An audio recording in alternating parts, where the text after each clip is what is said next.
কর্তৃত্ববাদী শাসন আর দমন পীড়নের কারণে কোটা সংস্কার আন্দোলন রূপ নেয় সরকার পতনের এক দফা দাবিতে। ছাত্রদের লক্ষ্য করে আইনশৃঙ্খলা বাহিনীর নির্বিচার গুলির মুখে এই আন্দোলনে যুক্ত হন বিভিন্ন রাজনৈতিক দলের কর্মী, শিক্ষক, শ্রমিক, এমনকি চাকরিজীবীরাও।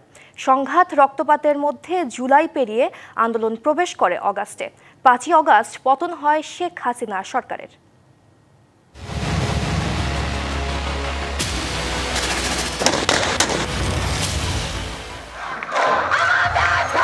২০২৪ সালের ৫ই জুন সরকারি চাকরিতে কোটা ব্যবস্থা নিয়ে হাইকোর্টের রায় আসে। শুরু হয় বৈষম্য বিরোধী ছাত্র আন্দোলনের ব্যানারে কোটা বিরোধী আন্দোলন। জুলাই আন্দোলন ছড়িয়ে পড়ে সারা দেশে। ৭ই জুলাই দেওয়া হয় বাংলা ব্লকেট কর্মসূচি, বন্ধ করে দেওয়া হয় সড়ক ও রেলপথ।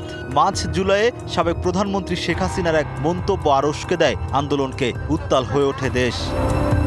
আন্দোলন দমনে কঠোর হয় সরকার। ছাত্র জনতার উপর নির্বিচারে গুলি চালায় ছাত্রলীগ, আওয়ামী লীগ ও আইনশৃঙ্খলা বাহিনী। বিভিন্ন স্থানে ছড়িয়ে পড়ে সংঘর্ষ। বন্ধ করে দেওয়া হয় ইন্টারনেট। মিক্সার গ্রাইন্ডার ঝামেলা কমায়, সময় বাঁচায়।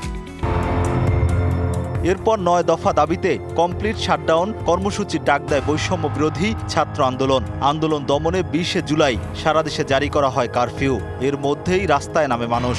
সংঘর্ষে হতাহত হন অনেকে। ২১ জুলাই আপিল বিভাগের শুনানির পর কোটা পুনর্বহাল নিয়ে হাইকোর্টের রায় বাতিল হয়ে যায়। ৯ দফা হয়ে যায় ৪ দফা। আলটিমেটাম দেওয়া হয় ২৪ ঘন্টার।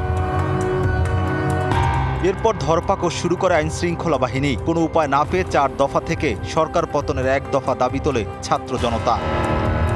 বিগত সরকারের দমন পীড়নের কারণেই কোটা আন্দোলন ১ দফাতে যায়। আগামীতে কোনো সরকার যাতে এমন স্বৈরাচার হওয়ার চেষ্টা না করে, সেই বার্তাই জুলাই বিপ্লবের। এমনটাই মনে করেন বৈষম্য বিরোধী ছাত্র আন্দোলনের সাবেক নেতারা। আওয়ামী লীগ একটা দেশকে চালিয়েছে, একটা যৌক্তিক আন্দোলনকে রক্ত, খুন, আঘাতের মধ্য দিয়ে প্রতিহত করার চেষ্টা করেছে।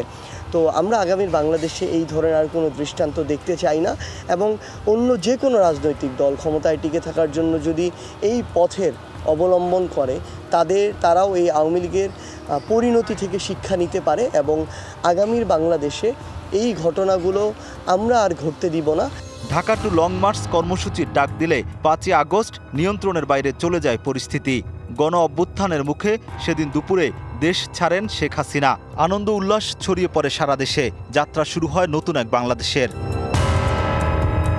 Rakib Hossain, DBC news, Dhaka.